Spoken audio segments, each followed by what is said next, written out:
नमस्कार साथियों, आइए संस्कृत गद्यांश और पद्यांश अध्ययन की कड़ी में हम एक नए गद्यांश और पद्यांश का अध्ययन करते हैं और उस पर आधारित प्रश्नों के उत्तर को देते हैं या प्रश्नों को हल करते हैं। ठीक, देखिए निर्देश है अधोलिखितम श्लोकम पठित्वा तद आधारित प्रश्नानाम प्रश्न संख्या 1 से 6 दिया है। विकल्पम उत्तरेषु समुचितम उत्तरम चित्वा लिखत। प्रश्न संख्या 1 से 6 के विकल्प में जो उत्तर दिए गए हैं उनमें उचित उत्तर पहचान कर लिखिए। कैसे? श्लोक, अधोलिखित श्लोक जो नीचे लिखा गया श्लोक है उसको पढ़कर उस पर आधारित प्रश्नों को उत्तर दीजिए। तो यहाँ श्लोक मिस हो गया है। श्लोक क्या है हम आपको बता दे रहे हैं। ठीक, श्लोक यहाँ छूट गया। श्लोक है वागर्थाविव संपृक्तौ वागर्थ प्रतिपत्तये जगतम पितरौ वंदे पार्वती परमेश्वरौ। ठीक, ये जो है आपका श्लोक है। इसमें पहला जो है आपका, ठीक, इस पर आधारित जो पहला प्रश्न है वह क्या है? वह है राजा विप्राय गाम ददात। राजा विप्र को, ब्राह्मण को, विप्र यानी ब्राह्मण को, गाम यानी गाय, ददात माने देता है। राजा ब्राह्मण को गाय देता है का वाच्य परिवर्तन होगा। इसका वाच्य परिवर्तन क्या होगा यह पूछ रहा है। ठीक, तो क्योंकि हम जानते हैं कर्मवाच्य में कर्ता क्या होता है? तृतीया विभक्ति, और कर्म प्रथम पुरुष में होता है। कर्ता क्या होगा? तृतीया विभक्ति में होता है और कर्म प्रथम पुरुष में होता है। इसीलिए कर्मवाच्य में क्रिया जो है क्या होती है? कर्म के अनुसार होती है। तो राज्ञा का क्या होगा? राजा का होगा राज्ञा विप्राय गौ दीयते। विप्राय गौ दीयते। ठीक, यह उत्तर सही होगा इसका। राजा विप्राय गौ दीयते, राजा ब्राह्मण को जो है गाय दान करता है। ठीक, दूसरा है प्रश्न गुरु शिष्यम पाठयति। गुरु शिष्य को पढ़ाता है। गुरु शिष्य को पाठयति यानी पढ़ा रहा है, सिखा रहा है, ठीक, पढ़ाता है। वाक्य का वाच्य परिवर्तन होगा। पूछ रहा है गुरु शिष्यम पाठयति, वाक्य का वाच्य परिवर्तन क्या होगा? क्या गुरुड़ा शिष्यम पाठयत होगा, या फिर गुरुड़ा शिष्य पाठ्यते होगा, या गुरुड़ शिष्य पाठ्यते, या गुरुड़ा शिक्षणम पाठ्यते, ये होगा। ठीक, तो ध्यान दीजिए, ये जो गुरु शिष्यम पाठयति है, इसका गुरु शिष्यम पाठयति, इसका जो उत्तर होगा वह क्या होगा? देखिए, सबसे पहले गुरु क्या है? शिष्यम। गुरु जो है वह प्रथमा में है। शिष्यम, शिष्यम शिष्य को, ठीक, पाठयति नहीं पढ़ाता है। तो इसका वाच्य परिवर्तन जब हम करेंगे तो गुरु क्या है? प्रथमा की जगह तृतीया में हो जाएगा। गुरु शब्द क्या हो जाएगा? तृतीया में। इसको कर्म वाच्य में परिवर्तित करेंगे तो क्या हो जाएगा? गुरुड़ा। क्या हो जाएगा? गुरुड़ा। अब देख रहे हैं यहाँ गुरुड़ा यहाँ भी है, गुरुड़ा यहाँ भी है, तो और गुरुड़ा यहाँ भी है, तो गुरुड़ा हो गया। ये शिष्यम है तो गुरुड़ा शिष्यम की जगह हो जाएगा प्रथमा में, शिष्य हो जाएगा। गुरुड़ा शिष्य, शिष्य है यहाँ भी है, शिष्य है यहाँ भी है। ये जो है यहाँ देखिए शिष्यम है, इसलिए ये गलत हो गया, ये पहले ही गलत था। ठीक, अब गुरुड़ा शिष्य पाठयति, गुरुड़ा शिष्य पाठ्यते, दो बचा है विकल्प। ठीक, तो पाठयत तो ये एक वचन के लिए हो गया, तो मतलब आपका कर्ता के अनुसार हो गया था कर्तृक वाच्य में। अब पाठयत का हो जाता है पाठयते। क्या हो जाएगा? पाठयते। तो यहाँ जो विकल्प सही होगा वह क्या होगा? आपका गुरुड़ा शिष्यम पाठ्यते, ये जो है विकल्प आपका सही होगा। ठीक, गुरुड़ा शिष्यम पाठ्यते, यह विकल्प सही होगा। अगला प्रश्न, आइए अगले प्रश्न पर चलते हैं। देखिए, ने कहा था ना ये श्लोक छूट गया है। श्लोक क्या है? वागर्थाविव संपृक्तो वागर्था प्रतिपत्ते। पूछ रहा है कि वागर्थाविव संपृक्तो वागर्था प्रतिपत्ते पंक्ति में प्रयुक्त अलंकार है। इस पंक्ति में कौन सा अलंकार है यह पूछ रहा है। ठीक, देखिए इस पंक्ति में अगर बात की जाए प्रश्नगत पंक्ति में, यानी जो प्रश्न में दिया गया है पंक्ति है, इसकी बात अगर की जाए तो यह रघुवंश, जो महाकवि कालिदास का रघुवंशम नाटक है, ठीक, उसके मंगलाचरण से लिया गया है। इसमें शिव और पार्वती की तुलना जो है वाणी और अर्थ से की गई है। किससे की गई है? वाणी और अर्थ से की गई है। तो तुलना होने के कारण यहाँ क्या हो जाएगा? उपमा अलंकार। तुलना जहाँ होती है वहाँ कौन सा अलंकार होता है? उपमा अलंकार होता है। ठीक, तो वागर्थाव्युत संपृक्तो वागर्था प्रत्यय पंक्ति में जो अलंकार है वह क्या है? उपमा अलंकार है। देखिए अगला प्रश्न, बालक को लड्डू अच्छा लगता है। बालक को लड्डू अच्छा लगता है, यहाँ जो है ना, बालक को लड्डू अच्छा लगता है, इस वाक्य का संस्कृत अनुवाद होगा। अनुवाद पूछ रहा है कि इसका अनुवाद करिए, बालक को लड्डू अच्छा लगता है, इसका अनुवाद क्या होगा? तो देखिए बालक को है तो क्या हो जाएगा? बालकात अलग हो जाएगा, अलगाव अर्थ में है इसलिए अलग हो जाएगा। बालकार यहाँ चतुर्थी है, चतुर्थी का चिन्ह हो जाता है आपका के लिए, तो बालक के लिए तो है नहीं, बालक को है। बालकम मोदकम रोचते और बालकस्य मोदकम रोचते। ठीक,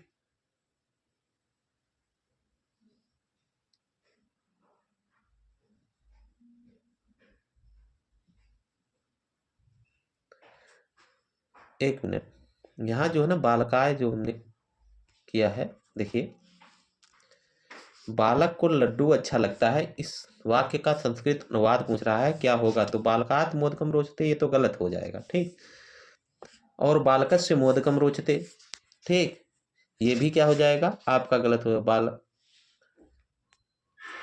षष्ठी का के लिए रारी रे, काकी के रारी रे अर्थ आ जाता है। और बालकम मोदकम रोचते द्वितीया हो जाएगी, तो बालक को, ठीक, बालकाय मोदकम रोचते, बालकम मोदकम रोचते। यहाँ पर जो ना शुद्ध रूप अगर हो तो बालकाय, बालकेन मोदकम रोचते ना होना चाहिए, पर बालकाय मोदकम रोचते, बालकाय मोदकम रोचते। यहाँ जो सूत्र लगा है वह रुच अर्थानाम प्रियमाणा है, अर्थात रुच धातु और रुच के समान अर्थ वाली जो धातुएं होती हैं उनमें जो है प्रसक्त होने वाला यानी लगने वाला जो कारक है वह क्या है? संप्रदान कारक कहलाता है। इस सूत्र से बालक में क्या हो जाएगी? चतुर्थी हो जाएगी। तो बालक को क्या हो जाएगा? बालक को लड्डू अच्छा लगता हो तो बालकाय हो जाएगा। किस सूत्र से? देखिए बालक को लड्डू अच्छा लगता है, इसमें जो है बी वाला आंसर सही होगा आपका, क्योंकि रुचि अर्थानाम प्रियमाणा क्या करता है? जिससे रुचि जाहिर की जाए, ठीक, जिसमें जिसकी रुचि जाहिर की जाए, तो जो रुचि जाहिर करता है उसी में चतुर्थी विभक्ति हो जाती है। तो यहाँ बालक को लड्डू अच्छे लग रहे हैं, तो जिसको अच्छा लग रहा है उसी में चतुर्थी का विधान होता है रुचि अर्थानाम प्रेमाणा सूत्र से, तो बालक का हो जाएगा बालकाय। ठीक, अगला प्रश्न देखिए, पांचवा प्रश्न जो है वह है कि निम्नलिखित में से कौन सा ग्रंथ महाभारत पर आश्रित नहीं है? ठीक, कौन सा ग्रंथ महाभारत पर आश्रित नहीं है? ठीक, देखिए महाभारत पर आश्रित ग्रंथ की बात पूछी जा रही है, तो शिशुपाल वधम तो पूछा ही जाता है। शिशुपाल वध महाभारत का ही एक भाग है। वेणी संहारम यानी द्रौपदी की का जो वेणी यानी चोटी थी उसकी बात की जा रही है, तो वेणी संहारम उस पर आधारित है। और नैषधीय चरितम जो है निषद, राजा निषद का वर्णन है उसमें। ठीक, निषद राजा नल का वर्णन है, तो नल और दमयंती की कथा ये भी महाभारत में प्राप्त होती है। ये स्वप्न वासव दत्तम जो है नहीं मिलता है। तो यहाँ पूछ रहा है आश्रित नहीं है, क्या पूछा जा रहा है, ध्यान से देखिएगा। पूछा क्या जा रहा है कि आश्रित नहीं है, यहाँ नहीं शब्द है, ठीक। महाभारत नहीं है, ये तो हैं, ये तो हैं, ये तो हैं, पर ये नहीं है, तो सही क्या हो जाएगा, यही सही हो जाएगा, ठीक। बाकी जो हैं गलत हो जाएंगे, बाकी क्या होगा, गलत हो जाएगा आपका उन, क्योंकि यहाँ नहीं पूछा जा रहा है महाभारत आश्रित नहीं कौन सा है, ठीक। तो महाभारत आश्रित अगर नहीं पूछा जाए तो स्वप्न वासव दत्तम नहीं है, बाकी तीन है, शिशुपालवधम, वेणी संहारम और नैषधि चरितम है। अब देखिए अगला प्रश्न जो है, अक्ष धन ऊहनी, अक्ष धन ऊहनी, अच्छा और ऊहनी में कौन सी संधि है, अक्षौहिणी रूप बनेगा, अक्ष धन ऊहनी मिलकर क्या होगा, अक्षौहिणी। इसमें जो है ना, देखिए आ और उ मिलके क्या हो जाएगा, औ, आ और उ मिलके क्या हो जाएगा, अव हो जाएगा, और अव होने के कारण यहाँ जो है क्या हो जाएगा, गुण स्वर ओ ना होकर क्या हो जाएगा, वृद्धि हो जाएगा। गुण जो स्वर होगा वह आ और उ मिलकर ओ ना होकर क्या हो जाएगा, वृद्धि हो जाएगा। इस कारण से यहाँ अक्षौहिणी में अगर पूछे, अक्षौहिणी में संधि तो वृद्धि संधि क्या हो जाएगी, वृद्धि संधि। चलिए अगले प्रश्न की ओर चलते हैं। देखिए प्रश्न दिया, निर्देश दिया गया है कि अधोलिखितम, निर्देश क्या है, अधोलिखितम गद्यांशं पठित्वा तदनन्तरं प्रश्न प्रदत्त प्रश्नानां प्रश्न संख्याः सप्तम तो 15 विकल्पम एकोत्तरेषु समुचितम उत्तरम चित्वा लिखत। अधोलिखित गद्यांश को पढ़कर तदंतरम माने उसके बाद प्रदत्त प्रश्न यानी दिए गए प्रश्नों के प्रश्न संख्या 1 से 15 तक जो दिए गए प्रश्न हैं उनके विकल्पों उत्तरेषु, विकल्पात एकोत्तरेषु, विकल्पों में से एक उत्तर, समुचित उत्तर पहचान कर लिखिए। यानी दिए गए जो प्रश्न है उनमें से एक समुचित उत्तर को पहचान कर लिखना है। अब पहले आप पढ़िए गद्यांश। गद्यांश क्या है, कस्मचित अरण्ये, कस्मचित, देखिए यहाँ दो है, कस्मचित अरण्ये, कस्मचित अरण्ये, इसको अलग करेंगे तो किसी जंगल में, वसत यानी रहता था, वसत यश में यानी रहता था, कोअप सिंह, कोई सिंह, कोई शेर, यानी किसी जंगल में कोई शेर रहता था। पर्वतस्य गुहायाम सा दिवा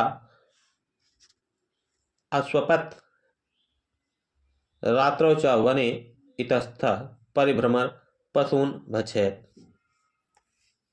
पर्वतस्य गुहाया, पर्वत की गुहा यानी जो उसकी गुफा थी, ठीक, पर्वत में जो गुफा थी, सा दिवा अस्वपत्, वह दिन में क्या करता था, सोता था, रात्रौ च, रात और रात्रि को, वने इतस्ततः परिभ्रमण, और रात्रि को क्या करता था, वन में इधर उधर भटकता रहता था, पशून भक्षयत, और पशु पक्षियों को क्या करता था, पशून भक्षयत, पशुओं को खाता था, पशुओं का पशु और पक्षियों का क्या करता था, शिकार करता था, ठीक। कदाचित प्रभूतम आहारम कृत्वा अयम सिंहः कश्चित् वृक्षस्य छायां सुखेन अपस्पत्।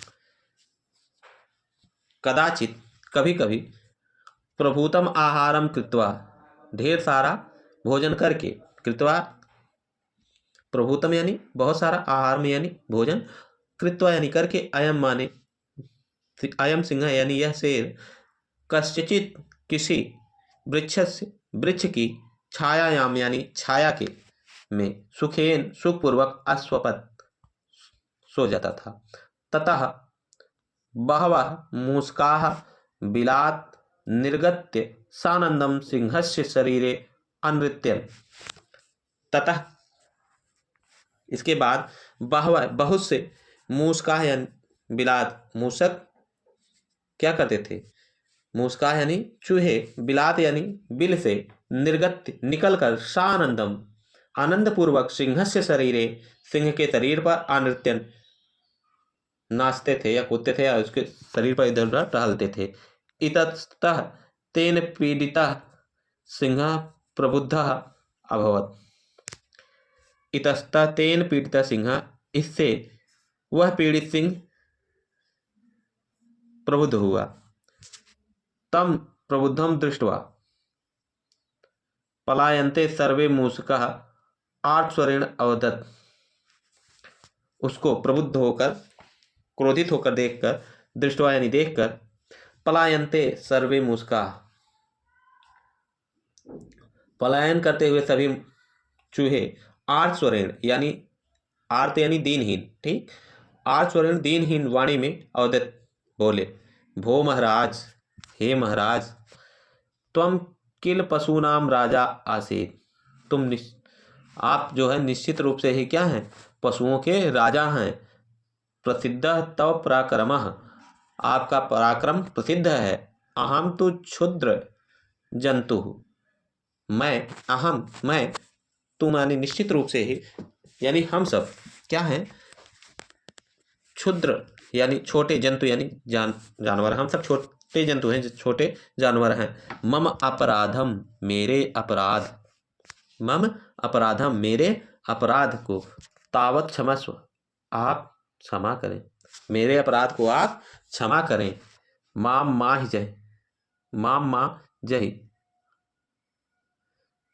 माँ मानी मुझको, माँ माने ना, जय यानी मारिए, मुझको ना मारिए, ठीक। जय मीन्स मारना, हन का जय होता है, ठीक, हंधात का जय हो जाता है।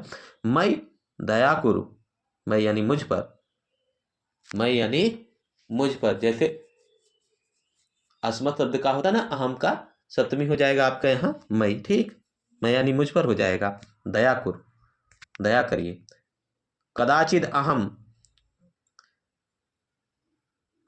कदाचिद अह करिष्यामि तव सहायम, किसी दिन मैं आपकी सहायता करूंगा।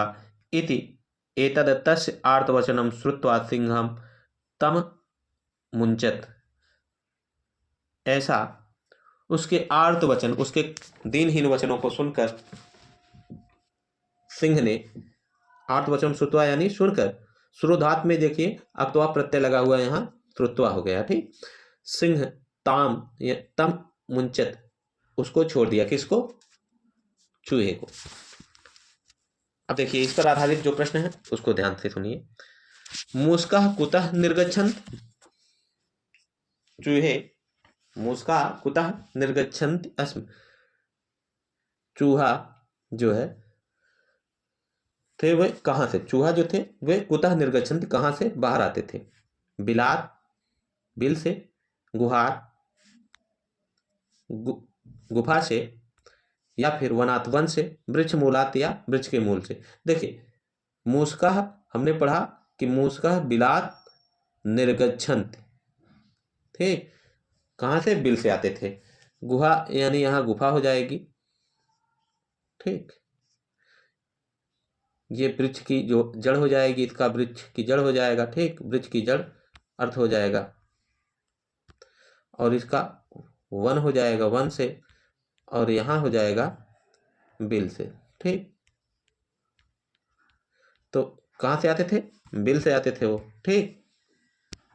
मूषकाः बिलात निर्गच्छन्ति अस्म, मूषकाः कुत नृत्यन्ति अस्म, मूषका यानी चूहा कहाँ नृत्य कर रहे थे, चूहा कहाँ नृत्य कर रहा था, बिल में, पहला है बिले, दूसरा सिंहस्य शरीरे, तीसरा है गुहायाम, और चौथा विकल्प जो है वह वृक्षोपरि, ठीक। तो ना ही वो बिल में, ना ही गुफा में, और ना ही वृक्ष के ऊपर, वो कहाँ कर रहे थे नृत्य, वो नृत्य कर रहे थे सिंहस्य शरीरे, सिंह के शरीर के ऊपर क्या कर रहे थे, नृत्य कर रहे थे चूहे, ठीक। चूहा कहाँ नृत्य कर रहा था, सिंह के शरीर के ऊपर, ठीक। नौ देखिए, सिंह एकम मूषकः केन अगृह्णात्, सिंह ने एक मूषक को केन यानी किससे अग्निनाद पकड़ लिया, तो पादेन, करतलेन, बाहुबलेन या दंडेन। तो ना तो उसके पास डंडा था, ना ही बाहुबल से, ना ही हाथ से, उसने क्या किया, पाद से। पाद यानी पैर। सिंह ने सिंह एक मुस्का केन अपनुड़ा पादेन। जय इति क्रियापदस्य लकार अस्ति। जय इस क्रियापद का जो है लकार क्या है, ठीक। पूछ रहा है जय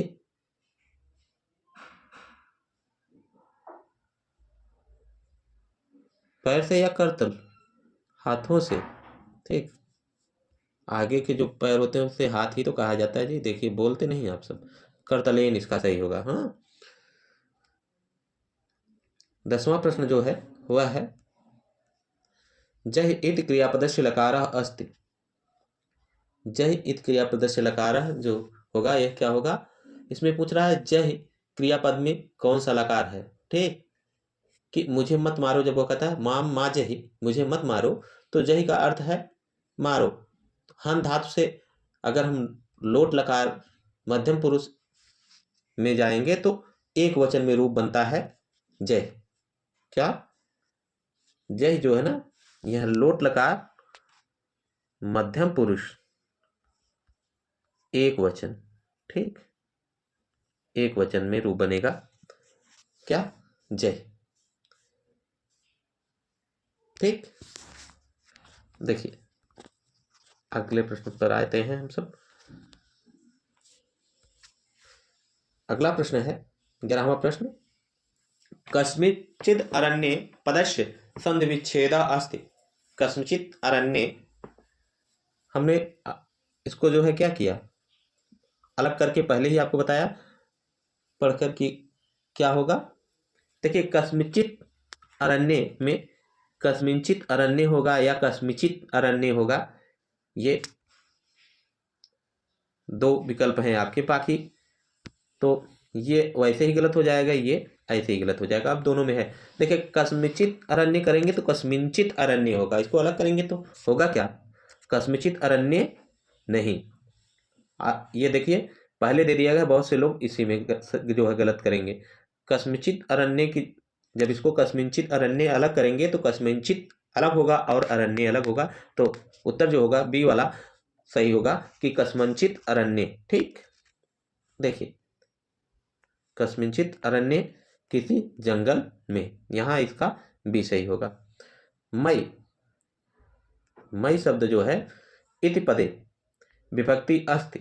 हमने बताया पढ़ाते समय ही कि मई जो है अहम अस्मत् शब्द रूप का जो है सप्तमी एक वचन का रूप है मई। क्या, सप्तमी एक वचन,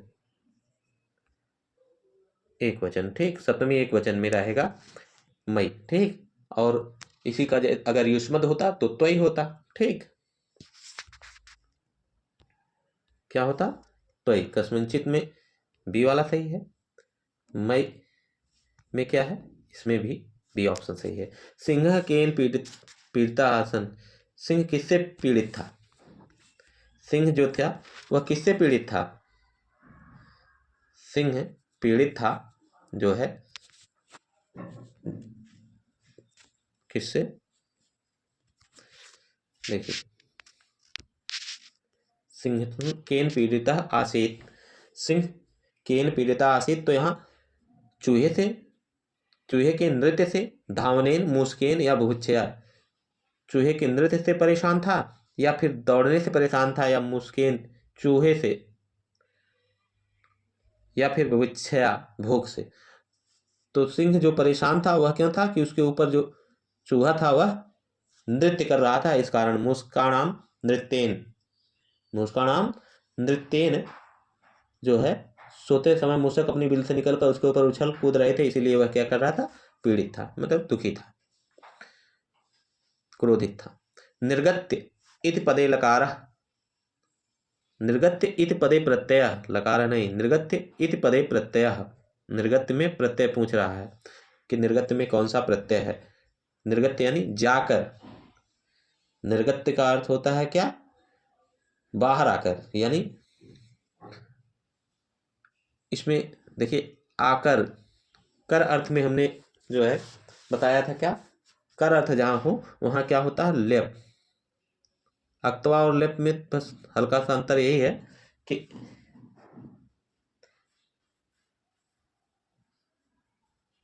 निर्गत शब्द है, निर्गत शब्द है यानी बाहर आकर, उसमें लेप प्रत्यय जोड़ दिया है, निर्गत्य हो गया है। ठीक, निर्गत में जो है लेप जोड़ेंगे तो निर्गत्य हो जाएगा। ठीक, अक्तवा और लेप दोनों जो है क्या है, पूर्वकालिक क्रिया के साथ लगते हैं। ठीक, अक्तवा और लेप प्रत्यय दोनों क्या है, पूर्वकालिक क्रिया के साथ लगते हैं। और देखिए अगला जो प्रश्न है और आखिरी आज की कक्षा का प्रश्न जो है 15वां प्रश्न, वह क्या है, अत्र तत्र इत्यर्थे किम अव्यय पदम प्रयुक्तम। यहां वहां, अत्र तत्र मां माने मत होता है यहाँ। ठीक, यहाँ क्या हो जाएगा, मत, किल माने निश्चय ही हो जाएगा, निश्चय हो जाएगा, कदाचित माने कभी हो जाएगा, कभी कभी। ठीक, तो यहाँ सही क्या होगा, माम का सही जो होगा वह क्या होगा, इतस्तर यानी इधर उधर। यहाँ जो अत्र तत्र का इत्यर्थे किम अव्यय पदम पूछ रहा, अत्र तत्र की जगह क्या है, कौन सा अव्यय पद प्रयुक्त है, तो यहाँ क्या हो जाएगा, इतस्ततः, इतस्त